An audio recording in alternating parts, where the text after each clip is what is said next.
falei com o demônio do futuro e descobri que minha hora está chegando.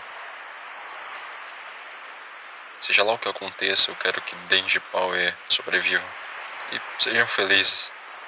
A morte do meu irmão foi culpa minha. Eu quero a força de poder mudar as coisas dessa vez. Senhorita Makima, eu faço qualquer contrato com qualquer demônio. Por favor, me ajude. O pontapé inicial para mim querer gravar esse vídeo veio de rever um painel, precisamente esse painel. Ver esse painel me lembrou da primeira vez que eu li Chainsaw Man e do pensamento que eu tive sobre esse acontecimento da história e o quão conectado eu tava com o personagem de Aki. Aki a princípio parecia um personagem bem clássico de história de vingança e perda, e qualquer shonen que se preze tem pelo menos um desse. Além de parecer um personagem bem ed e frio, que não eram pontos positivos pra mim. O sentimento que eu tive vendo essa página pela primeira vez e todas as vezes que eu vejo é de que ele foi além disso. Aki foi um personagem que evoluiu tanto e de uma maneira tão simples e que eu mal pude perceber enquanto a história se desenvolvia, que eu me apeguei a ele de uma maneira absurda a ponto de virar um dos meus personagens favoritos da obra. Algo que eu gosto bastante no desenrolar da história de Aki é como ela termina em tragédia. Quase tudo que Aki tentou realizar falhou. Sua vida inteira foi em vão. A vida que ele sacrificou em tantos pactos, as pessoas pelas quais ele sacrificou, a vingança que ele buscou, nenhuma coisa que ele fez terminou com ele recebendo mais do que ele teve que desistir em troca. Essa é a vingança que várias histórias por aí falam, mas nunca mostram. Os 90% em vez do 1%. E isso é tão trágico. E eu acho que trágico é a palavra que mais define bem Aki. Sempre que eu analiso um personagem de shonen aqui, eu analiso como esse personagem usa aquele determinado sistema de poder, seja com sua habilidade, sua técnica amaldiçoada ou seu baralho, no caso de Yu-Gi-Oh! Já que isso costuma falar muito sobre o personagem e o que o autor tinha em mente pra ele. Aki não é um híbrido como o Denji ou um demônio como o Power. Na verdade, ele é apenas uma pessoa normal. A maior fonte de poder de fato de Aki vem dos pactos que ele faz com outros demônios, onde todos são prejudiciais a Aki e em sua grande maioria levam seu tempo de vida. E isso conversa muito bem com o personagem querer dar sua vida em troca de sua vingança. Mas sua característica definidora não é seus poderes ou seu raciocínio, mas é a sua habilidade de ser gentil. Mas isso simplesmente não importa pra Aki. Tudo que importa é uma coisa, e ele tá disposto a sacrificar quantos anos de vida forem necessários para conseguir sua vingança. Aki escolhe olhar para si mesmo de uma maneira extremamente objetiva. O que muda isso é o conceito de vingança fácil, algo que era muito importante para Hayakawa crescer. A última mensagem que Himeno deixa para ele. E o fato de ser um cigarro parece simplesmente se referir a agarrar o que está ao seu alcance, celebrar pequenas vitórias. Aki nunca se colocou em primeiro lugar antes da morte dela. Então, ele dar esse pequeno salto é muito importante para o seu desenvolvimento. Após isso, apesar do demônio pistola continuar sendo uma prioridade para Aki, essa importância lentamente desaparece. Ele não se importa o suficiente para arriscar sua vida, nem a de Power ou Denji por isso. Ele nem se importa em saber se ele seria derrotado. Aki estava em paz, celebrando o fato de ter encontrado uma nova família. Aki supera sua história de vingança, mas ele é puxado de volta para ela.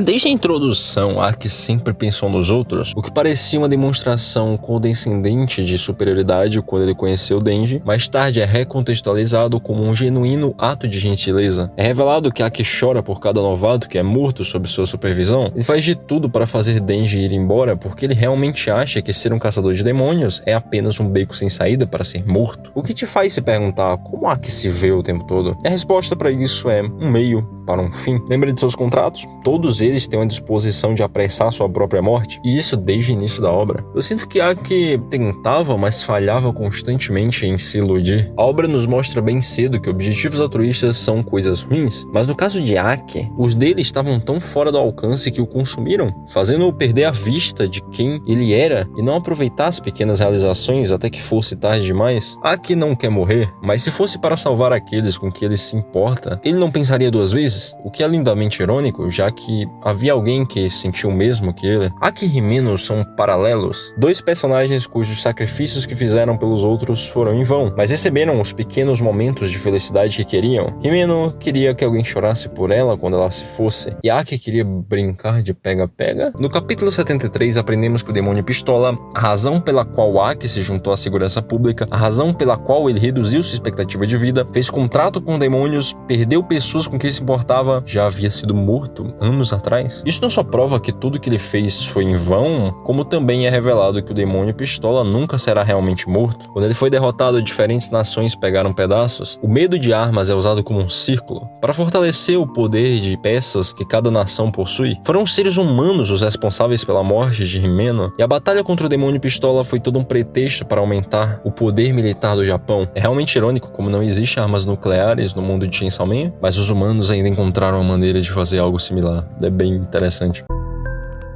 A vingança nunca acaba bem. Aki encontrar consolo e paz na morte foi o melhor jeito de encerrar seu arco. Mesmo sem interferência de Makima, ele tinha no máximo meses de vida. E depois de tudo que eu falei, essa revelação pode parecer que a vida de Aki não teve propósito. E eu não acho que isso seja particularmente verdade. Aki não é tão Ed quanto ele parece ser. Ele conseguiu lidar com Denji e Power. Ao longo que a relação desses três é construída, vemos que no fundo ele só queria ter aquela sensação de ter uma família novamente. Ele queria ser atendido, ele queria vencer, todos nós queremos, ele queria ter a sua vez, mas sendo tão gentil quanto ele é, mesmo com seus desejos, ele ainda escolhe o que é melhor para aqueles com quem se importa, em vez de si mesmo. Quando Himeno é baleada, ele não hesita em usar sua espada amaldiçoada. Ele arrisca sua vida para salvar Denji várias vezes, e no final, foi ele perceber que Denji estava chorando em seu sonho que o fez parar de atirar. Ele instintivamente assumiu o papel de irmão mais velho e deixou o mais novo vencer. Aki está constantemente saindo do seu caminho por causa de outros que ele ajudou a crescer, personagens próximos a ele, seja Denji, seja Power, até mesmo o Anjo. O relacionamento de Aki com o Anjo, em particular o momento que ele fala que não quer mais que as pessoas morram na frente dele, este não é apenas um momento genuinamente doce, mas também um momento onde Aki mostra um Anjo muito suicida que se sentia preso em uma história com um final ruim, que alguém se importava o suficiente com ele para querer que ele vivesse. Como eu disse, Aki no início parecia um personagem Ed, esse arquetipo sombrio, taciturno e sem emoção, mas não, seus motivos são justificáveis. Ele é o personagem mais atencioso da série, um sujeito fácil de lidar, um jovem adulto tímido que morreu cedo demais, e um personagem pelo qual eu realmente senti cada balão de fala, cada acontecimento e cada passo de seu desenvolvimento. A história de Aki é trágica, mas também é esperançosa no sentido do que ela mostra. Quem você toca importa. A vida sem sentido e sem propósito de Aki ainda ajudou outros. A vingança nunca acaba bem, ou melhor, a vingança mata a alma e a envenena, né? Acho que isso já poderia ser considerado um provérbio brasileiro. E ainda assim, quase nunca vemos histórias onde vemos consequências dessas vinganças, e eu fico muito feliz em ver como a história de Aki aborda isso bem. Aki passou de ser um caçador de demônios da segurança pública que apenas odeia demônios, para um irmão mais velho, amigo próximo e confidente, de um híbrido, um demônio e um infernal.